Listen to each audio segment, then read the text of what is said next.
अपने आत्माओं, यहां पे हमने सबसे पहले जो हमने सोचने की जो बात है ना, क्योंकि देखो हम हैं भगत, और हमारे लिए सबसे बड़ा जो प्रमाण है, सबसे बड़ा जो शास्त्र है, वो गीता जी नहीं है, वेद कुरान पुराण बाइबल नहीं है।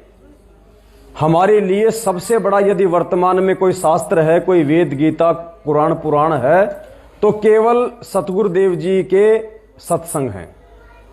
अगर किसी ने भक्ति करनी है, अगर किसी ने मोक्ष प्राप्त करना है, तो आपने गीता जी की नहीं, आपने वेदों की नहीं, आपने अपने गुरुदेव के सत्संगों का सहारा लेना पड़ेगा। गुरुजी ने बताया कि वेद कुरान पुराण शास्त्रों का केवल इतना ही रोल था कि उन्होंने आपको सतगुरु की पहचान करवा दी, सिर्फ इतना ही उनका रोल है।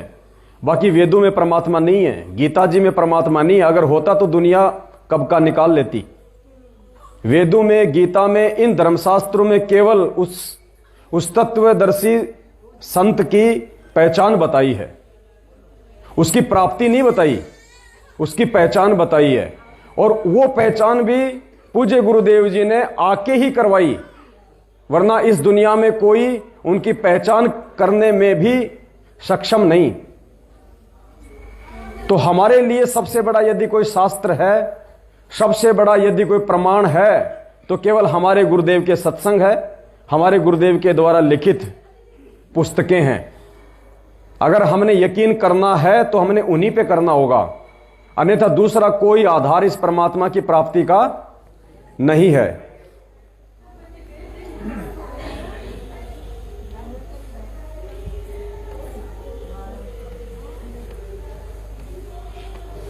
उसके लिए देखो परमात्मा ने हमें क्या समझाया है।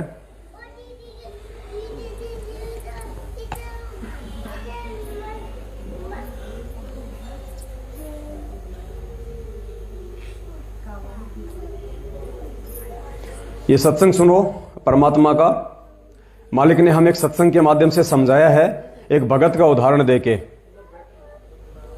और गुरुदेव कह रहे हैं कि भाई क्या तुझे मेरे ऊपर विश्वास है? क्योंकि जब गुरुजी ये दिखा रहे थे सारी पुस्तकें, तो उसने कहा कि ये कौन सी बड़ी बात है। तो गुरुजी ने कहा कि क्या आपको मेरे ऊपर विश्वास है, जो मैं शब्द बोल रहा हूं, क्या आपको मेरे ऊपर विश्वास है? तो उसने कहा कि जी इसका क्या प्रमाण है कि आप जो बोल रहे हो सही है? तो गुरुदेव ने उसको कहा कि नालायक, आश्रम से बाहर निकल जा। जब तुझे मेरे ऊपर विश्वास नहीं है, तू भक्ति करने के लायक प्राणी नहीं है। तो परमेश्वर ने उसको आश्रम से बाहर निकाल दिया। फिर बाद में उसको अपनी गलती का एहसास हुआ, वापस आके उसने गुरुदेव से माफी मांगी। वो घटना खाली यहां तक सीमित नहीं है पुण्यात्माओं, ये सारी घटनाएं हमें समझाने के लिए हैं कि आप लोगों ने इन शास्त्रों पे नहीं, आप लोगों ने मेरे वचनों पे विश्वास करना पड़ेगा।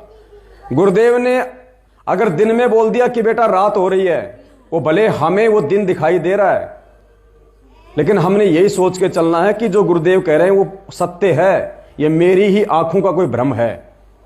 बाकी जो पूज्य गुरुदेव जी ने जो कह दिया वो फाइनल है।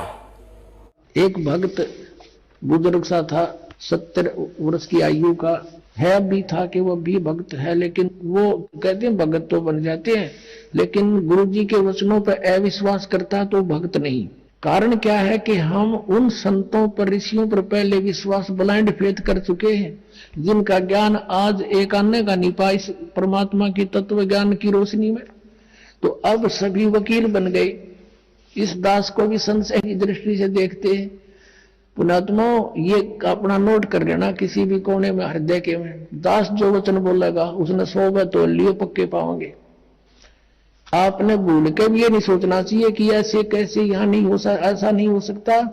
आप बालक हो, यह आध्यात्मिक मार्ग है, इसको समझना आपके बस की बात नहीं। आप इतना ही समझो जैसा दास आपको समझाना अब चाहे, और आपके रूबरू कराता हूं और फिर भी संशय रहता तो आप अपनी बालक बुद्धि समझ लेना, दास के वचन पर अविश्वास ना करो। तो उस बुजुर्ग का अविश्वास हो गया, अपने आप में विद्वान पाक रहा।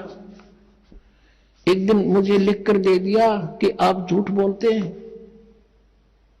दुर्गा को प्रकृति नहीं कहते। तो इससे सिद्ध था कि उसने ये वचन नहीं सुन रखे दास के कहीं पर भी। इतना क्लियर कर देता है जो ध्यान से सुने, या तो याद खा कर सो जाता था। फिर वो पूछा, मैं कहा भी आप बात कर सुन मेरी। आपने मुझ पर विश्वास नहीं, विश्वास कैसे हो, ये कहीं नहीं लिख रखा। मैंने कहा फिर आप आज के बाद यहां मत आना, आप जा सकते। उसको आश्रम से अलाउड नहीं रखा। वजह से नालायक आदमी, जब आपने गुरुजी पे विश्वास करा, प्रत्यक्ष दिखाता हूं और अच्छा प्रमाण दिखाता हूं, चला गया वो फिर 2 महीना के बाद आया, यहां से आ तो उसको वापस कर दिया कि नहीं, ऐसे अनाड़ी व्यक्ति की यहां आवश्यकता नहीं है। उसने फिर मुश्किल माच की, समझ में आ गया, देखा सचमुच में तो गलती कर दी, और भक्तों ने उसको प्रमाण दिए। कहां अंधे हो रहे हो तुम, फिर सत्संग क्या सुनते थे, तुम तो खा कर सो जाता होगा फिर सत्संग में। फिर उसने देखा, फिर क्षमा याचना की, कहने लगे जी हम तो बालक हैं, बेशक मैं अपने आप में घना समझदार बुद्धिमान समझू था, और आपके वचन पक्के पाए। तो पुण्यात्मा ये सत्कर मान लेना, दास जो बोलेगा सारी साची होंगी। तो पुण्यात्मा के कहने का मतलब है, जब तक हम अपने गुरुजी के अंदर परमेश्वर को नहीं देखेंगे, भगवान को नहीं देखेंगे, तब तक हमारी बात नहीं बनने वाली है। और हमने यही निर्णय करना है कि वास्तव में परमात्मा कौन है। अब आपको एक दूसरा एक सत्संग सुनाते हैं, पूज्य गुरुदेव जी का, ध्यान से सुनना, जिसमें एक भगत की गुरुजी चिट्ठी पढ़ के सुना रहे हैं। और उसमें वो भगत कह रहा है कि जब मैंने गुरुदेव के आश्रम में दर्शन किए और जब मुझे गुरुदेव के चरणों की सेवा मिली, तो जब मैं गुरुजी के जब मैं चरणों को दबाने लगा तो ऐसा लगा जैसे रुई से भी नरम, फोम की तरह। अर्थात हम अपने पूज्य गुरुदेव जी को 5 तत्व अर्थात हाड़ मांस के इस शरीर में आया हुआ ना माने। गुरुजी उसकी चिट्ठी पढ़ रहे हैं और उस भगत ने लिखा कि जब मैंने गुरुजी के पैर दबाए तो मुझे ऐसा लगा जैसे रुई, जैसे फोम होता है। और गुरुजी उसको पढ़ के आगे निकल गए। अर्थात अगर गुरुजी का शरीर ऐसा नहीं होता तो परमात्मा उसको कह देते, भैया तूने चिट्ठी में यूं क्यों लिखा है। तो परमेश्वर ने एक संकेत दे दिया खुद अपने मुख से पढ़ के। अगर कोई भगत ये बात कहे तो शायद क्या पता किसी को विश्वास हो या ना हो, लेकिन उस परमेश्वर ने आज हमारे को ये फिट जचाने के लिए कि धरती पे भैया परमात्मा प्रकट है, उसकी चिट्ठी खुद पूज्य गुरुदेव जी ने पढ़ी और गुरुजी ने अपने मुख कमल से यह बात बताई। ध्यान से सुनना।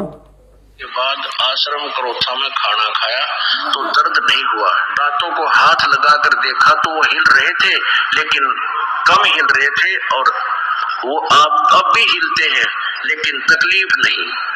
इसके बाद दर्शनों के लिए गया तो चरण सेवा मिली, तो सतगुरु देव के चरण ऐसे लगे जैसे फोम की रुई से भी नरम हो। तो मैं तो ऐसा हो गया कि न कोई चिंता और न कोई तकलीफ। मैं बहुत खुश हो गया। अपने आप ही मन में आता रहा कि इनसे ऊपर कोई और शक्ति नहीं। खुद सतगुरु रामपाल जी भगवान ने उस भगत की जो चिट्ठी थी वो पढ़ी और परमेश्वर ने खुद ही अपने मुख से ये बोल दिया कि जब मैं गुरुजी के चरणों की सेवा करने लगा तो मुझे गुरुदेव के चरण ऐसे लगे जैसे रुई से भी नरम, जैसे फोम हो।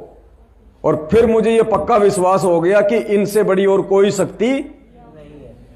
अब देखो, गुरुजी सीधे सीधे शब्दों में ये बात नहीं कहेंगे कि 650 साल पहले वाला वो कबीर मैं ही हूं। अब ये संकेत दे दिया परमात्मा ने। यही संकेत हैं और कोई संकेत नहीं मिलेगा। यही है वो पॉइंट जिसके आधार से हमने ये समझना पड़ेगा कि कौन है आज इस धरती पे। और जब तक हमारे को इतना विश्वास नहीं होगा पुण्यात्मों, बात नहीं बनेगी। जब तक हम 2 नाव की सवारी करेंगे हमारी बात नहीं बनेगी।